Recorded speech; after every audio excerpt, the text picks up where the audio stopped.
الحمد لله وكفى وسلام على عباده الذين اصطفى أما بعد فقد قال الله تبارك وتعالى في القرآن المجيد والفرقان الحميد أعوذ بالله من الشيطان الرجيم بسم الله الرحمن الرحيم أينما تكونوا يدرككم الموت ولو كنتم في بروج مشيدة وقال الله تبارك وتعالى في موضع آخر قل إن الموت الذي تفرون منه فإنه ملاقيكم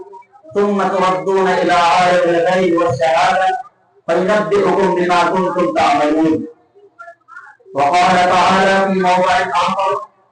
إن الدين عند الله الإسلام إن الله عنده علم الساعة وينزل الغيث ويعلم ما في الأرحام وما تدري نفس ماذا تكسب غدا وما تدري نفس بأي أرض تموت إن الله عليم خبير.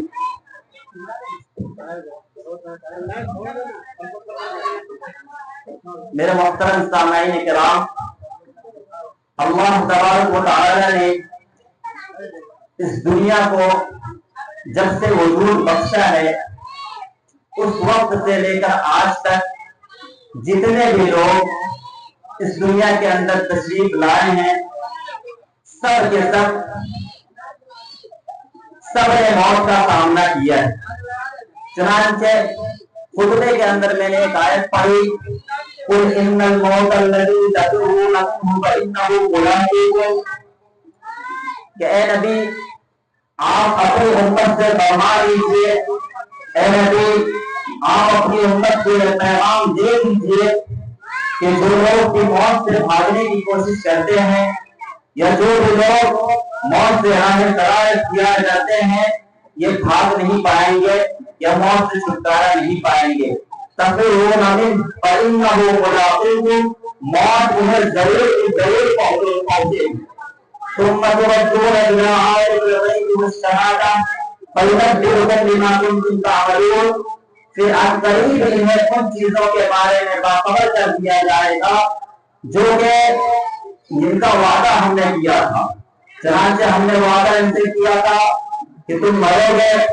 آپ میں سے ہر شخص دنیا کے اندر تھوڑے دن کے لیے آئے ہو، بہت ہی قریب مدت کے لیے آئے ہو، ایک دن ایسا آئے گا وجاءت سکرۃ الموت بالحق ذلک ما كنت منہ تحید،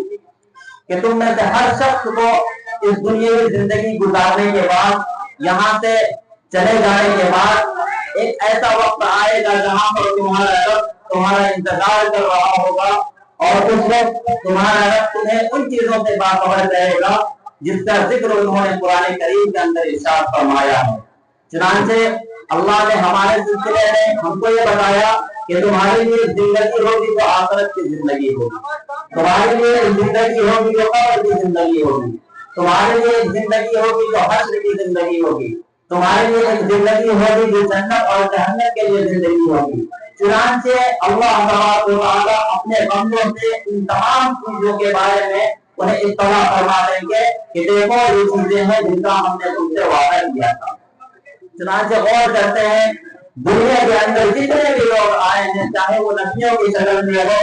انبیاء کی شکل میں ہو، رسولوں کی شکل میں ہو، یا پھر کیا کہتے ہیں کہ عام انسانوں کی شکل میں ہو، پیغمبروں کی شکل میں ہو، البتہ ہر انسان دنیا سے اس دنیا سے رخصت ہوا ہے، چاہے وقت کا وہ بہت مالدار گزرا ہو، چاہے وقت کا وہ بہت بادشاہ گزرا ہو، چاہے وقت کی عمارت ان کے ہاتھوں میں ہو، چاہے وقت کا سب سے بڑا طاقتور انسان گزرا ہو، وہ بھی موت سے نہیں بچ سکا ہے. چنانچہ قرآن کریم کے اندر انسان فرمایا گیا ہے کہ قوم عاد وَإِذَا عَادَ أَخَاهُمْ هُودًا قَالَ يَا قَوْمِ اعْبُدُوا اللَّهَ مَا لَكُم مِّنْ إِلَٰهٍ غَيْرُهُ. حضرت صالح علیہ السلام کو جب قوم عاد کی طرف بھیجا گیا تو انہیں یہ پیغام دیا گیا کہ جاؤ اپنے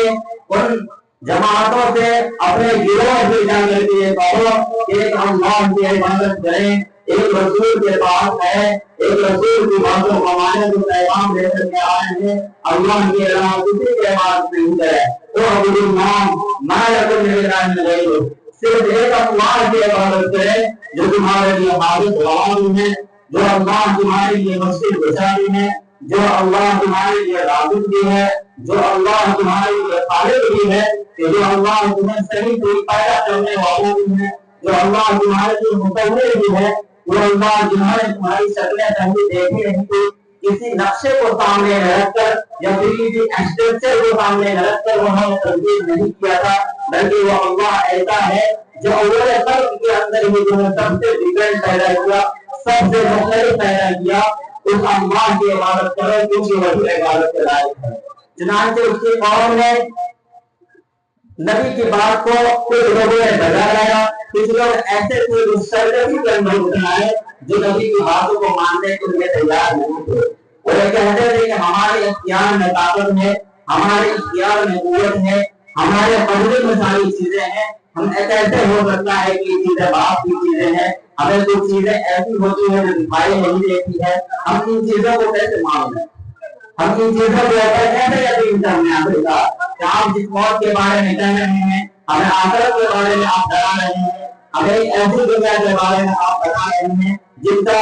کا مشاہدہ ہم میں سے کسی نے بھی نہیں کیا ہے، میں جن چیزوں کو نہیں مانتے ہیں۔ چنانچہ اس قوم نے اس سے انکار کیا، جب موت سے انہیں ڈرایا گیا تو ان کا بھی مذاق بنایا گیا۔ چنانچہ اللہ تبارک و تعالیٰ نے اس طاقتور قوم کو عذاب کے اندر مسلط فرما کر اس کو دیکھ کے نادر کر دیا اور انہیں موت کی گلی سے ڈلوا کر ان کے لیے جنت و جنت کا فیصلہ فرما دیا۔ چنانچہ روایتوں کے اندر آتا ہے ان میں سے کچھ لوگ ایسے تھے، کچھ لوگ نہیں، بلکہ اکثریت لوگ ایسی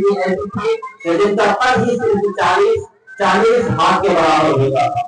جن کا قد ہی صرف 40 ہاتھ کے برابر ہوتا تھا۔ ان کی طاقتیں ایسی تھی وہ ہے کہ ان کی طاقت کا کوئی ثانی یا کوئی مقابلہ نہیں ہوتا تھا، لیکن اللہ تبارک و تعالیٰ نے انہیں بھی موت کا وعدہ فرمایا۔ البتہ دنیا کے اندر جتنے بھی لوگ آئے، جتنی بھی قومیں آئی، چاہے وہ فرما بردار کی شکل میں آئی ہو، چاہے وہ نافرمان کی شکل میں آئی ہو، البتہ اللہ نے سب کو موت کی واقعے سے اتارا ہے۔ چنانچہ قرآن کریم کے اندر ارشاد ہوتا ہے، ارشاد فرمایا گیا ہے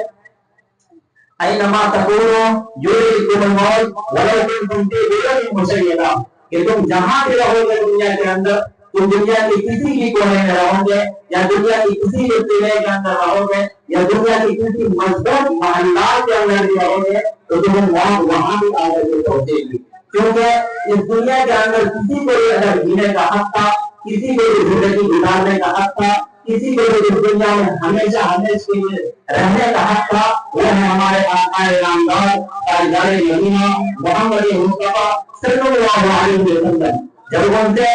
اس سلسلے میں پوچھا گیا کہ آپ سے جبرائیل علیہ السلام تشریف لا کر کے پوچھتے ہیں کہ آپ سے ملاقات چاہتا ہے، آپ اس سلسلے میں کیا کہتے ہیں، جبکہ ہم نے دیکھ کسی شخص کے بارے میں، ہم نے دیکھ کسی شخص بلکہ دیگر جتنے بھی انبیاء ہے کسی سے بھی اللہ نے ان کی رائے نہیں لی، اللہ نے کبھی کسی سے مشورہ نہیں لیا، بلکہ محمد رسول اللہ صلی اللہ علیہ وسلم یہ تحقیق کی ہے جن سے اللہ بھی رائے دیتے ہیں، جن سے اللہ بھی مشورہ کرتے ہیں۔ چنانچہ قرآن کے اندر آتا ہے وَالنَّجْمِ إِذَا هَوَىٰ وَمَا ضَلَّ صَاحِبُكُمْ وَمَا غَوَىٰ وَمَا يَنطِقُ عَنِ الْهَوَىٰ إِنْ هُوَ إِلَّا وَحْيٌ يُوحَىٰ عَلَّمَهُ شَدِيدُ الْقُوَىٰ ذُو مِرَّةٍ فَاسْتَوَىٰ وَهُوَ بِالْأُفُقِ الْأَعْلَىٰ۔ اگلی آیت میں ذکر ہوتا ہے کہ ایک انسان اللہ تبارک و تعالیٰ کے نزدیک اتنا قریب ہوتا ہے، ایک نبی آخر الزمان اللہ کے نزدیک اتنا قریب ہوتا ہے جو ہے کہ ایک تیر اور کمان کے درمیان جتنا فاصلہ ہوتا ہے اتنے قریب فاصلے سے اللہ تبارک و تعالیٰ اپنے محبوب سے بات کرتے ہیں۔ اس محبوب سے اللہ تبارک و تعالیٰ نے رائے دی تھی کہ آپ دنیا میں رہنا چاہتے ہیں یا پھر اپنے رب سے ملاقات کرنا چاہتے ہیں۔ تو اس وقت نبی پاک صلی اللہ علیہ وسلم نے فرمایا تھا کہ میرا رب جس چیز پر راضی ہے وہی اسی چیز پر راضی ہے، اگر میرا رب ملاقات چاہتا ہے تو میں اپنے رب سے ملاقات کے لیے تیار ہوں۔ میرے دوستوں بزرگوں، نبی پاک صلی اللہ علیہ وسلم اس دنیا کے دلدادہ نہیں تھے، اس دنیا کے شوقین نہیں تھے، بلکہ نبی کے زبان سے اللہ نے قرآن کے اندر موت کے سلسلے میں ہزاروں آیتیں، بہت ساری آیتیں ارشاد فرمائی گئی اتارا، اور ساتھ ساتھ نبی پاک صلی اللہ علیہ وسلم کے زبان مبارک سے یہ کروایا کہ بدرینا خمسن قول خمس، کہ آپ 5 چیزوں کو 5 چیزوں سے پہلے غنیمت جانو۔